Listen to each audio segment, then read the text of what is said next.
Hello mindful foodies, Inga from Health Origins here. So today I'm going to show you how to make fresh whole grain pasta. So here I made some noodles and also some udon noodles. So let's begin. Making your own pasta is surprisingly easy. So all you're going to need is some semolina flour.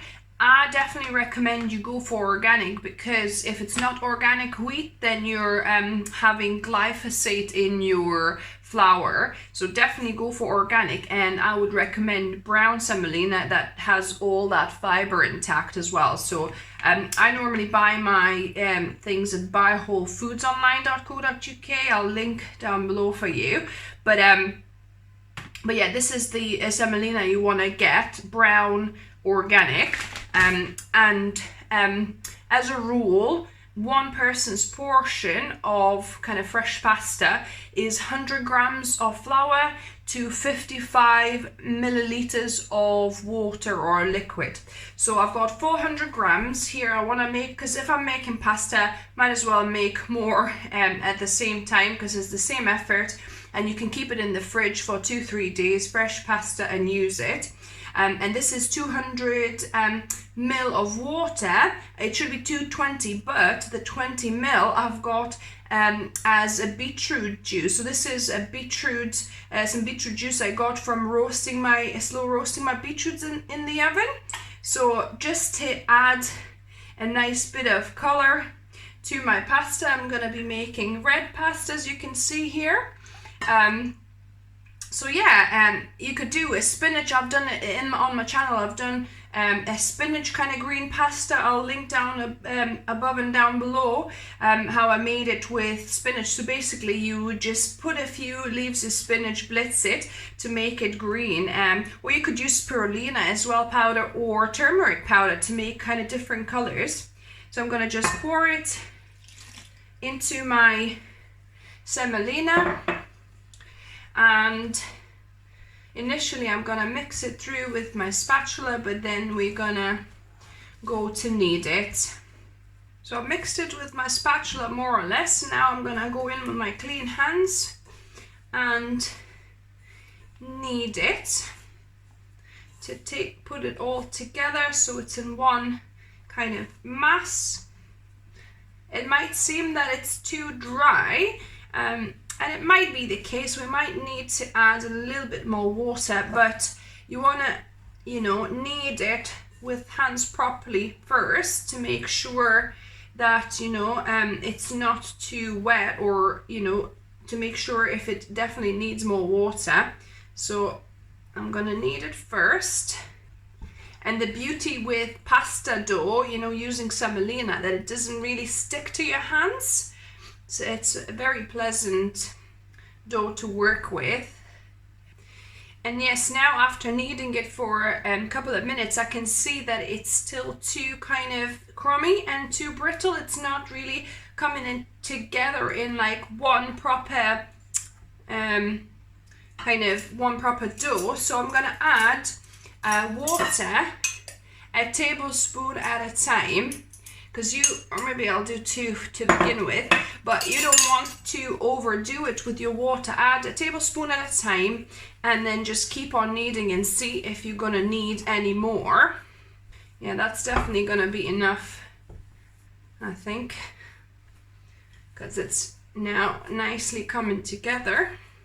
And you don't want this dough too wet.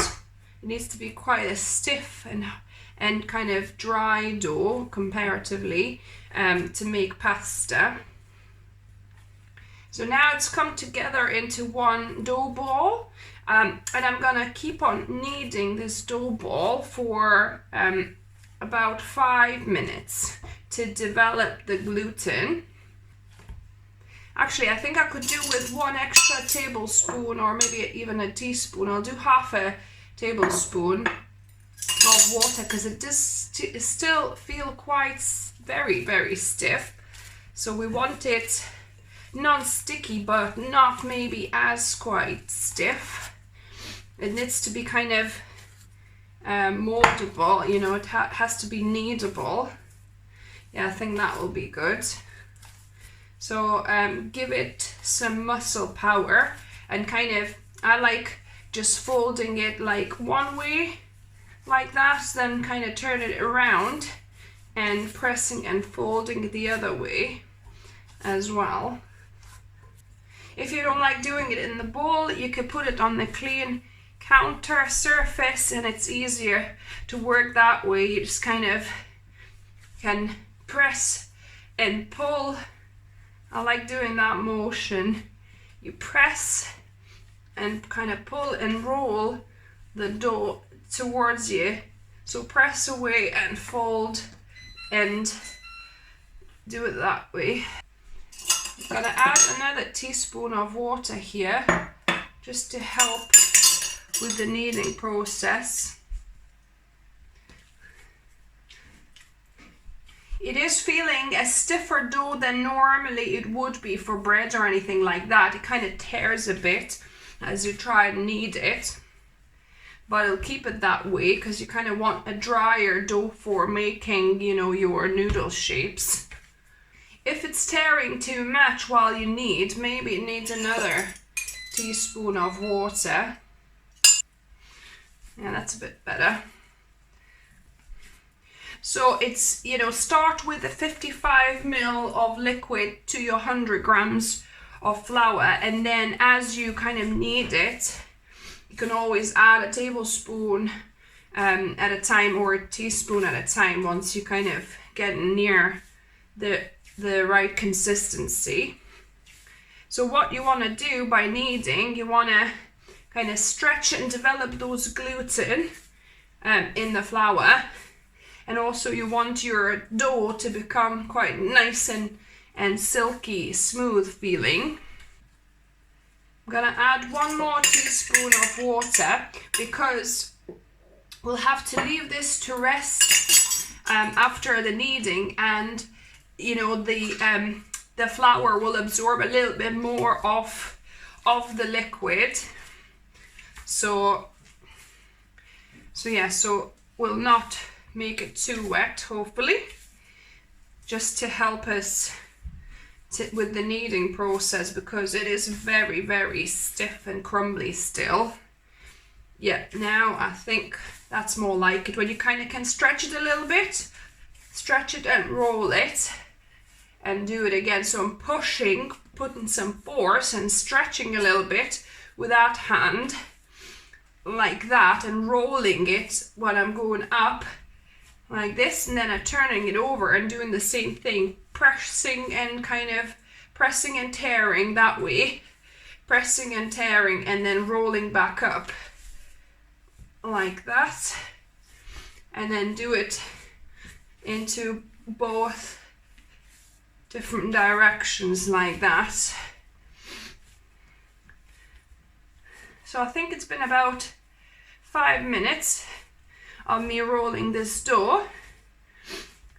So I'm gonna now make it into a nice ball of dough. I'm gonna place it in my bowl, and I'm gonna cover it with the moist kitchen towel here to rest for 45 minutes. Oh, and another tip I forgot to tell you, keep your semolina flour in the freezer. That way it will keep much, much longer and be fresher.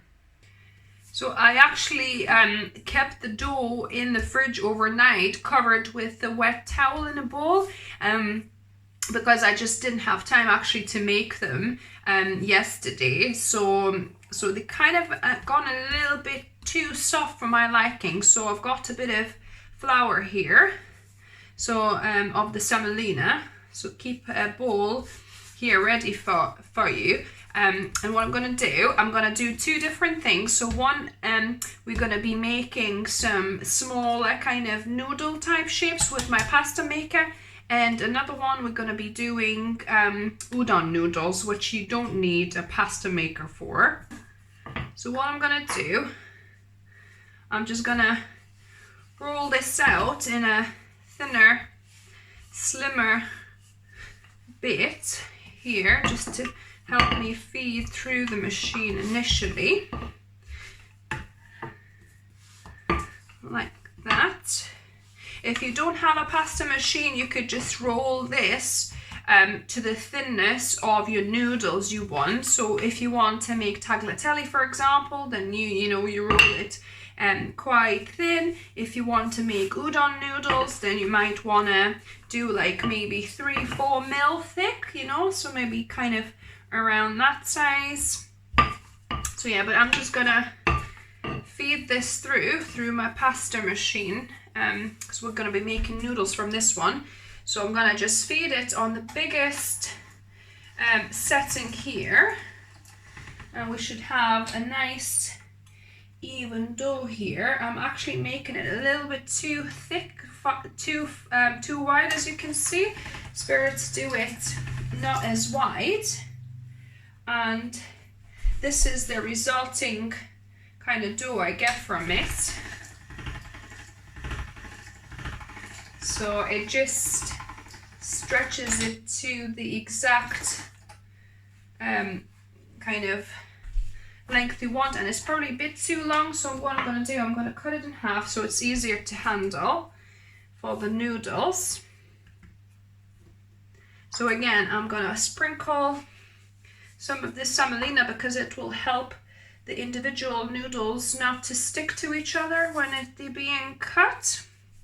So just gonna handle, so yeah, so maybe take, quarters of the dough for this, because this is 4 portions, you have to remember, of noodles. So yeah, so if you divide it into 4 bits, then it'll be easier for you to handle. I'm gonna just flip it and put semolina on this side as well. So one of my side of my pasta machine, as you can see, it's got just a slit to make it, the even thickness, and then the other one has the one to cut the noodles here.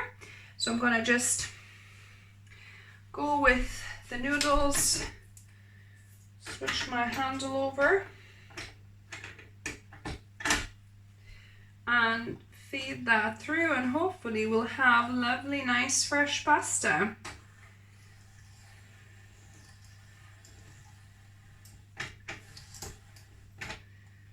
And there you have it. So I'm gonna just put that to feed itself, and as they come out, I'm gonna just sprinkle them with more semolina so that they separate from each other better. So yeah, so that's kind of tear itself off, which is fine. So yeah, so you could then put it on a plate for yourself. If I would have done it on the same day, it wouldn't be as soft as it is now. And as it goes, you could put some semolina here, and it just keeps on. Actually, that's a good point. Add a bit of semolina just on the top, and then it just kind of puts it in the gaps as it goes. That's quite a good method to keep these separate. Yeah, so keep on adding a bit of here, and then it gets the semolina as it goes through. So yeah, so this is our 1 portion of fresh noodles. So I'm gonna add them to a plate nicely. Try not to stick them together. Keep them separate. Don't be afraid to adding more semolina, because that semolina will boil off in the water, the loose bits. So that's our noodle section done.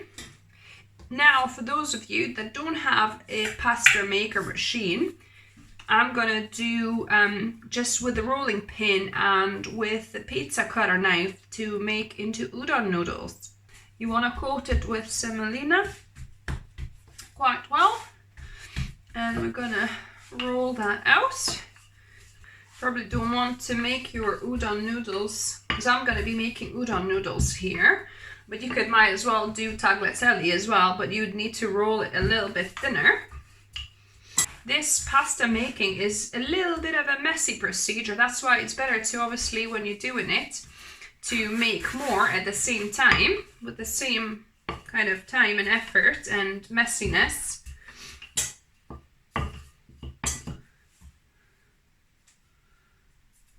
Once you get used to it, I'm sure it gets, you know, quicker and easier. So now, whichever way you want to cut it, I think the pizza cutter is a great tool. So now I'm going to try and cut my udon noodle shapes. It's obviously not a precise science, you know, but yeah, I think that's pretty good.